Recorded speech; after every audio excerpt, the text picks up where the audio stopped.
We're reading a remarkably frank journal of a journey that left the writer empty. Nothing satisfied him. There's no meaning to life under the sun, declares Solomon. Life's so boring. If you ask anyone to quote from the book of Ecclesiastes in the Old Testament, they may come up with one of three little passages. There's the famous section in chapter 3, a time for everything and a season for every activity under heaven, a time to be born and a time to die, 14 opposites. There's, in the authorised version, a line that's often used in weddings, chapter 4, verse 12, a threefold cord is not quickly broken. And the third is something that a neighbour used to say to me when I was a little boy. She would say, "A little bird told me." And that's from Ecclesiastes chapter 10 and verse 20. "Do not revile the king even in your thoughts, or curse the rich in your bedroom, because a bird of the air may carry your words, and a bird on the wing may report what you say." This book of Ecclesiastes is like one long comment on whoever drinks of this water shall thirst again.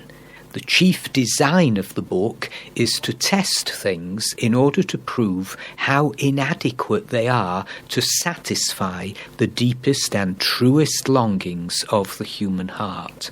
Can the world, apart from God, meet man's need? Well, Solomon has tried everything. All the isms: hedonism, fatalism, humanism, eroticism. He's researched the sensual life. He's in the Guinness Book of Records for the most wives a man had. He had 300. His interim report, it's meaningless, utterly vain. The authorised version says, all is vanity and vexation of spirit. Vanity is the quality of being pointless or futile. Uselessness is the name of the game. Vexation of spirit suggests annoyance, irritation, exasperation. C'est la vie. It's maddening. Something vital is missing. He's told us in chapter 2, verse 20, "So my heart began to despair over all my toilsome labour under the sun." In chapter 3, verse 18, he's doing some thinking. "I also thought, as for men, God tests them so that they may see that they are like the animals. Man's fate is like that of the animals. The same fate awaits them both. As one dies, so dies the other. All have the same breath. Man has no advantage over the animal. Everything is meaningless. All go to the same place. All come from dust, and to dust all return." Well, that's what he thought. My dad used to say, you know what thought did? It got behind a muck cart and thought it was a wedding. Naaman, the man who had leprosy, he was scandalized when Elisha didn't even come to the door to greet him. Naaman said, "I thought he would have said some words and waved his hand," and so on. The viewpoint of a man under the sun in Ecclesiastes is, I have seen, I have said to myself, I thought. It's humanism. These are the musings of a miserable man, the confessions of a confused cynic, and his conclusion is unbiblical and heretical. But it's in the Bible. Oh yes, it's what he thought. He just wasn't thinking straight. Solomon said this, but he was wrong. There's a vast difference between man, who's created in the image of God, and the animals, which are beasts of the field which perish. Man's observable destination is a return to dust, but that which our eyes cannot see, but God reveals, is that man's ultimate destination is either heaven or hell. In chapter 3, verse 22, Solomon is right on target. I saw that there is nothing better for a man than to enjoy his work, because that is his lot. For who can bring him to see what will happen after him?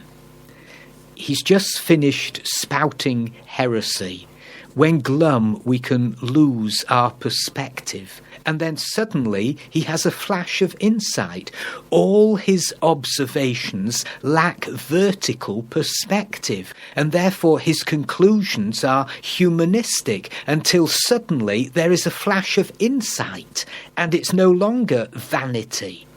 The Living Bible, in chapter 1, verse 2, says this: "In my opinion, nothing is worthwhile. Everything is futile." The Bible is the inspired Word of God. Your word is true. Perhaps when we read the Word of God, we need to fast from our opinions, to declare a moratorium on "but I think." God never intended man to leave him out of the picture. Solomon was a realist, and here is stark honesty. His next observation: it's not a very nice world we're living in. All the outrageous violence that takes place on this planet. Chapter 4, verse 1. "Again I looked and saw all the oppression that was taking place under the sun.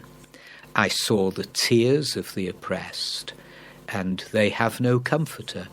Power was on the side of their oppressors." He reckons you're better off dead. They're happier than the living. Maybe better still if you'd never been born. He's submerged in self-pity. This is the slough of despond. He's fallen into cynicism.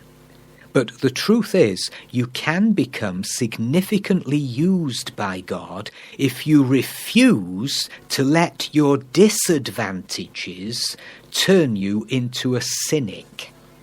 Think of Joseph. He was bullied by his brothers. He was sold to passers-by, sold again to an Egyptian captain, accused of rape, framed, imprisoned for over 2 years. The Lord was with him and granted him favour, and he didn't become a cynic. He became God's answer. Or think of Jephthah. His mother was a prostitute. He was driven away by his brothers because he didn't fit, he didn't belong. But God used him to conquer the Ammonites. And there in the Hall of Fame in Hebrews chapter 11, we read the name of Jephthah. He didn't turn to cynicism. Or what about John Mark?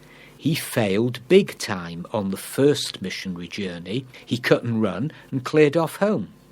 He caused a massive falling out between Barnabas and Paul, but it was John Mark who eventually wrote the first gospel.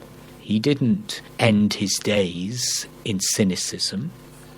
Cynicism mentally confuses us. It numbs us spiritually.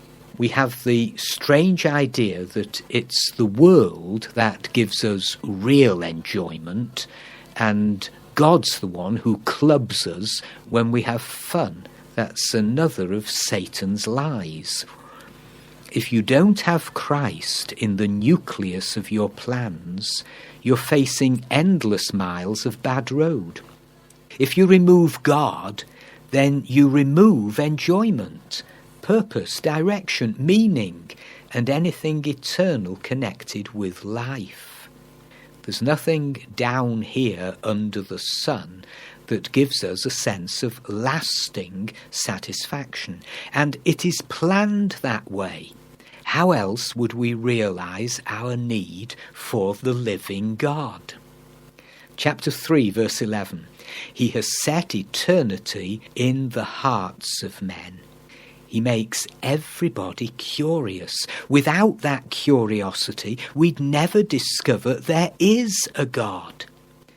If it gets dull enough in a humdrum existence, the daily grind, the common task, chances are great we will search for God. In chapter 3 and verse 17, this is what Solomon writes. I thought in my heart, God will bring to judgment both the righteous and the wicked, for there will be a time for every activity, a time for every deed. There really is a heaven, and there really is a hell. We're told in Hebrews it's given unto man once to die, and after that, the judgment. God will bring to judgment both the righteous and the wicked, and there will be a time for every activity, a time for every deed. Some people think hell is a place of no escape forever, and they're right.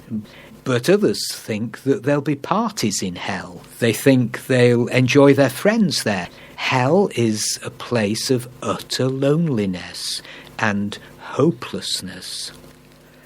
Then it will be true, utterly meaningless. Everything is meaningless.